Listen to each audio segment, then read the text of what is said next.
Is Washington Post technology columnist Taylor Lorenz. Taylor, thanks so much for being here. This is horrifying. I was so stunned by your article. Why are this disgusting content popping up in people's feeds or on their accounts when they're not searching for it? Yeah, it's absolutely horrifying. And I think a lot of this content is frankly traumatizing users. So what's happening is basically Instagram has been boosting its product Reels, which is its TikTok competitor. It's been sort of elevating Reels posts in the feed. And what meme pages realized is that by posting the most horrific content possible, that content will be rewarded with views and bubble up to the top of people's algorithms, to the point that Instagram's serving this sometimes the first post that they see. I mean, I read some of people's responses in your article. It is traumatizing them. This is not anything you want to just stumble upon when you're just, trying to check, some fun video, and suddenly you see something horrible. I mean, I'll read a portion of your article. One day last week, 4 large meme pages, 2 with more than 1 million followers, posted a video of a young child being shot in the head. The video amassed over 83,000 views in under 3 hours. Why does that even live in Instagram? How have they not just taken that video down and made it inaccessible?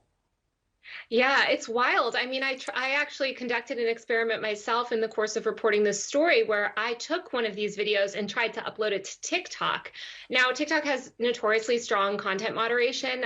Some people say too strong in certain areas, but it wouldn't even allow me to upload the video. It flagged it immediately before it was served to one user. So I think it's disturbing that, users are encountering this content, especially when they follow a meme page, thinking that they're going to get funny content, lighthearted jokes, and suddenly, because of the incentives that Instagram creates, these pages are posting gore and really disturbing videos. Do you know who's behind these videos? Is there any, I'm sure there's not one person, but is there some group that could be shut down that's posting violence like this? Unfortunately, it's not one group. It's many, many, many, many Instagram pages. I mean, there's thousands of people in these group chats coordinating this type of stuff. They trade this violent imagery with each other, and then they negotiate sponsored content deals. The reason that these Instagram pages are posting this violent content is because it boosts their engagement rate, and they can then monetize their pages at a higher rate. So I think Instagram needs to look at the way it handled sponsored content, maybe look at some of the incentive structures, of course.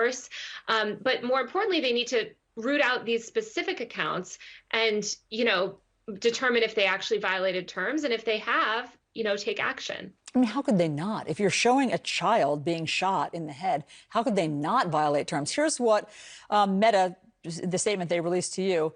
The content is not eligible to be recommended, and we remove content that breaks our rules. This is an adversarial space, so we're always proactively monitoring and improving how we prevent bad actors from using new tactics to avoid detection and evade our enforcement.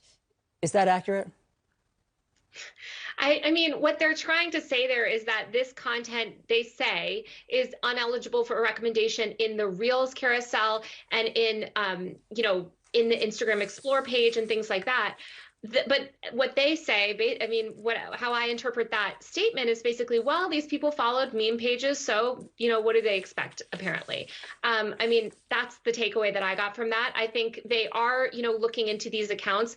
Instagram, you would think, doesn't want this content either because it is alienating users. Users do not want to see it. So I do believe that they, are going to take action. But I think they need to look at the whole way they police this type of content, because Instagram does have pretty strict guidelines in other areas, as we know. You can't, for instance, show women's nipples, things like that. That will get you taken down right away.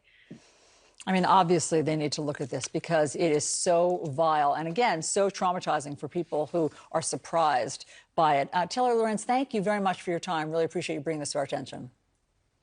Thanks.